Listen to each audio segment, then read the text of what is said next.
Et puis je le disais en titre, hier à l'Assemblée nationale, les députés ont adopté la loi portant allègement des conditions sur le partenariat public-privé au Burkina. Pour en parler, je reçois le ministre de l'Économie, des Finances et du Développement, Madame Adizatou Rosine Koulibaly. Bonsoir. Bonsoir. Merci de venir répondre à nos questions. On l'a dit, pour le gouvernement burkinabé, c'est un cutus pour aller vite et bien dans la réalisation de vos projets. Effectivement, merci pour l'occasion que vous me donnez. Je voudrais d'abord remercier l'Assemblée nationale, les honorables députés qui nous ont fait confiance parce que la loi a été effectivement votée hier. Et je voudrais ici préciser que c'est effectivement vite et bien. Vite et bien en ce sens que nous nous sommes rendus compte que les délais étaient particulièrement longs en matière de contractualisation pour la commande publique, pour la procédure normale, mais surtout en matière de PPP. Figurez-vous que dans ce pays, nous n'avons eu le premier PPP que récemment, celui qu'on a signé pour le projet Windiga. Nous nous sommes rendus compte que c'était une modalité qui se fait dans d'autres pays, que nous pourrions explorer pour pouvoir réaliser certaines infrastructures dans les délais. Je prends un exemple. Là, par exemple, nous payons 5 milliards de loyers par an. Le gouvernement a le choix de dire, économisons 5 milliards chaque année si on veut construire un bâtiment de 50 milliards. En 10 ans, nous allons le construire. Ou dire, lorsque nous avons un opérateur économique qui dit qu'il a les ressources financières, qui dit qu'il a les capacités techniques, qui peut donc investir et nous faire payer le loyer pour qu'à la fin, le bâtiment nous appartienne, on a quelque chose vite fait et bien fait parce que c'est des capacités financières et techniques que le privé apporte. Et donc, il n'y a pas d'endettement en tant que tel, puisque cela soulage le budget de l'État, nous n'allons pas aller emprunter sur le marché pour réaliser cette infrastructure-là. Ce qui est indexé également dans cette loi par les opposants, c'est le principe du gré à gré pour la passation des marchés. Et est-ce qu'il n'y a pas lieu de clarification à ce niveau? Bon, je pourrais d'ailleurs dire que l'annonce a été faite depuis plus d'1 an. Parce qu'en fait, c'est une annonce faite sur le plan international.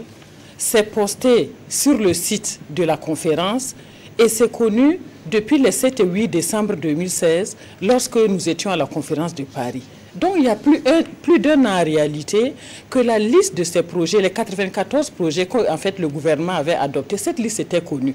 Et depuis déjà plus d'1 an, nous avons des partenaires qui sont venus à nous, qui ont manifesté leur intérêt pour accompagner le gouvernement. Et donc les ministères sectoriels étaient déjà en dialogue avec ces partenaires-là.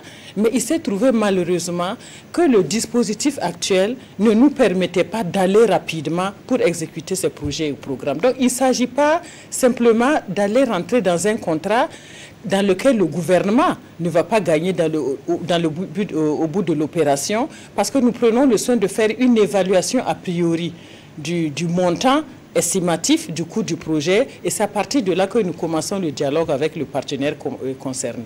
Oui, et il y a également que quelles sont les garanties que vous apportez aux sceptiques quant à une diligence et une meilleure exécution de ces projets PPP? D'aucuns estiment qu'à la fin de l'exploitation, on pourrait nous laisser souvent une facture salée. Est-ce que c'est votre avis? Bon, ce n'est pas mon avis, bien sûr, sinon je ne serais pas allé présenter ce projet de loi à l'Assemblée nationale. En fait, je pense qu'il y a 2 garanties majeures qu'on peut donner. La première garantie, c'est déjà a priori. Avant déjà de contractualiser, qu'est-ce que nous prenons comme garde-fou?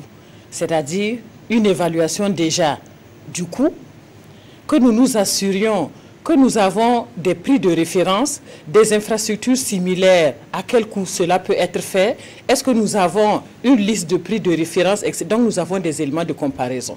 Les ministères techniques rentrent en discussion avec le partenaire pour s'assurer que c'est la meilleure offre qu'ils ont.